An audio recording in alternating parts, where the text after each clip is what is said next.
രാവിലെ ജഡുവിനെ സ്കൂളിലൊക്കെ വിട്ടിട്ടേ ഞാൻ കിടന്ന് നല്ല അന്തസ്സായിട്ട് കിടന്നുറങ്ങി. ഞാൻ ഉറങ്ങുന്നതിന് മുമ്പ് ജസ്റ്റിയോട് പറഞ്ഞു, ജസ്റ്റ് എനിക്കിന്ന് ബ്രേക്ക്ഫാസ്റ്റും കോഫിയും ജസ്റ്റ് ഉണ്ടാക്കി തരണമെന്ന്. പാവം ഉണ്ടെന്ന്. ഞാൻ ഉറക്കം കഴിഞ്ഞ് എഴുന്നേൽക്കുമ്പം കാണുന്ന ഇതാ. ഞാൻ 11:45 എഴുന്നേറ്റത്. നോക്കുമ്പം ബെഡ്റൂമിൽ കൊണ്ട് ഒരു കപ്പ് കോഫിയും ഒരടയും ഉണ്ടാക്കി വെച്ചേക്കുന്നു. സാധാരണ ഇങ്ങനെ സംഭവിക്കാറില്ലാത്ത, പക്ഷെ എന്ത് പറ്റി, കുടുംബത്തിൽ സമാധാന അന്തരീക്ഷം വേണ്ടതുകൊണ്ടും തിരിച്ച് കുടുംബത്തിലോട്ട് വന്ന് കയറേണ്ടതുകൊണ്ട് വന്നു തോന്നുന്നു ഇതൊക്കെ ഉണ്ടാക്കി വെച്ചിട്ട് പോയത്. ആരാണ് സമാധാനം ആഗ്രഹിക്കാത്തതല്ലേ? പിന്നെ ഞാൻ എഴുന്നേറ്റ് കുറച്ച് ക്ലീനിങ്ങും അറേഞ്ച്മെൻറ്റ്സും ഒക്കെ ആയിരുന്നു. അങ്ങനെ ഞാൻ വീട് മുഴുവൻ അരിച്ചു പെറുക്കിയപ്പോൾ ആമസോണിൻ്റെ ഒരു കവറിനകത്ത് ഇതേ ഇരിക്കുന്നത് നമ്മുടെ മമ്മൂക്ക. 2014 തൊട്ടുള്ള വനിതയുണ്ട്.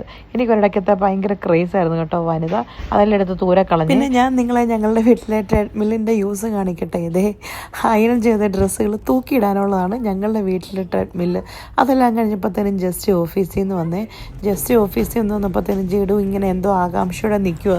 അത് പിന്നെ നമ്മുടെ ചെറുപ്പത്തിൽ നമ്മുടെ പപ്പാമാരൊക്കെ പുറത്ത് പോയിട്ട് വരുമ്പോൾ നമ്മൾ ഇങ്ങനെയല്ലായിരുന്നു നിൽക്കുന്നത് അല്ലേ?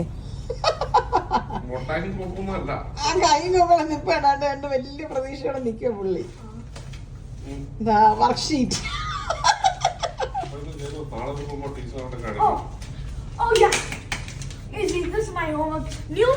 അപ്പൻ ഓഫീസിൽ നിന്ന് വരുമ്പം കൈ നിറച്ച് എന്തോ കൊണ്ടുവരും എന്നുള്ള പ്രതീക്ഷയിൽ നിന്നാ ജേഡു.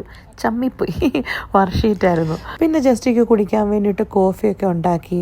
പിന്നെ ഞാൻ വിചാരിച്ചു ഇന്നത്തെ ഡിന്നറിന് ചപ്പാത്തിയും ഫിഷ് കറി ആയേക്കാന്ന്. സത്യം പറഞ്ഞാൽ പഴയ ഫിഷ് കറിയുടെ കുറച്ച് ഇരിപ്പുണ്ട്. പക്ഷേ ചപ്പാത്തിക്ക് ചുമന്ന മീൻകറി കൊള്ളത്തില്ലല്ലേ?